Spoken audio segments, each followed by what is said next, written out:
जी हाँ कर देंगे, ठीक है मैं आप जैसा चाहते हो वैसा कर दूंगा।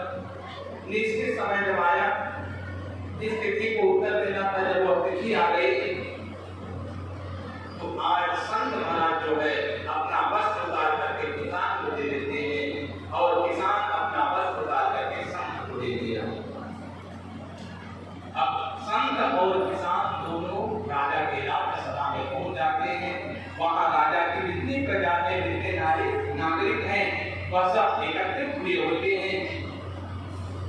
अब राजा जो है संत महाराज का बड़ा स्वागत करता है। अब देखिए संत के लिए कौन है? किसान, और किसान के लिए संत जी हैं। लेकिन राजा जब स्वागत कर रहा है मेरे जाने तो किसान में उसका धड़कन जो है ना, अगर बीपी वाली जो मशीन आती है तो इसको टेस्ट करता है वो क्या करता है, पता नहीं राजा क्या कर देगा। ये मेरा मित्र है, नहीं किसान बन गया, किनारे है, लेकिन आज राजा उसको छोड़ेगा नहीं।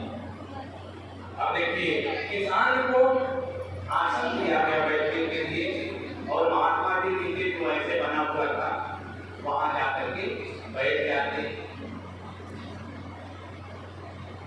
और संत महाराज किसान को केवल एक शब्द बताए थे कि तुम इतना ही बोलना कि जब राजा बोलेगा कि तुम हमारे प्रश्नों का उत्तर दो तो आप पढ़ देना कि मेरी तो जरूरत नहीं पड़ेगी, मेरा जो दोस्त किसान है वही आपके प्रश्नों का उत्तर देगा।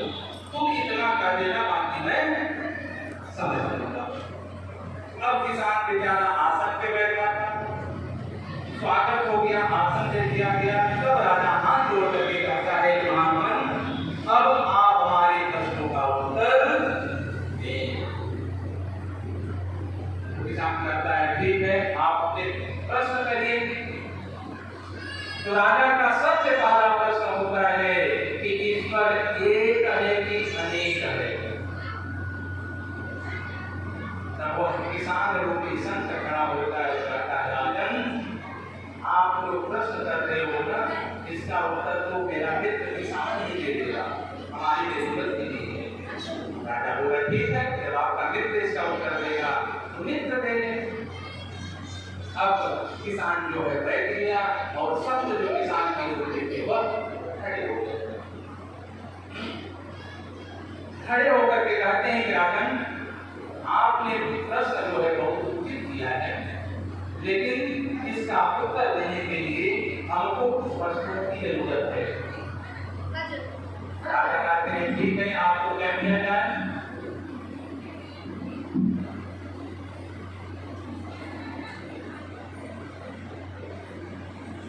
आपको क्या चाहिए इस प्रश्न के उत्तर देने के लिए?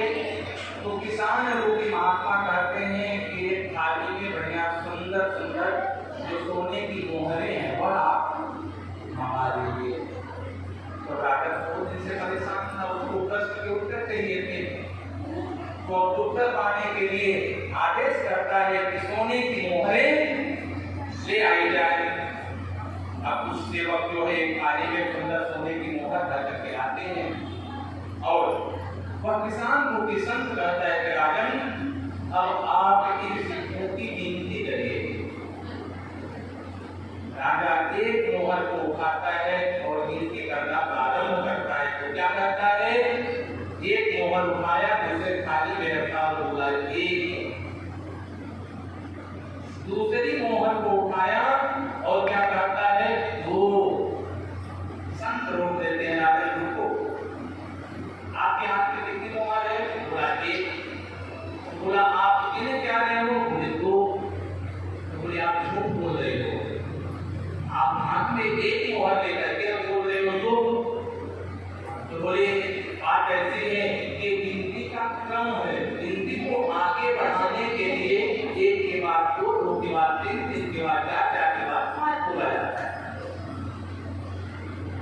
तो संत जो किसान रूप में रहते हैं राजा कहते हैं कि राजन ये आपके प्रश्न का उत्तर है। जिस प्रकार आपके गिनती के क्रम को एक के बाद दो, दो के बाद तीन, तीन के बाद चार बढ़ाने के लिए जरूरत पड़ती है, उसी प्रकार से ईश्वर तो एक ही है, लेकिन इस सृष्टि को चलाने के लिए वो अनेक रूप धारण करता है और अनेक हो जाता है। बोलिए जय महाराज की। अब राजा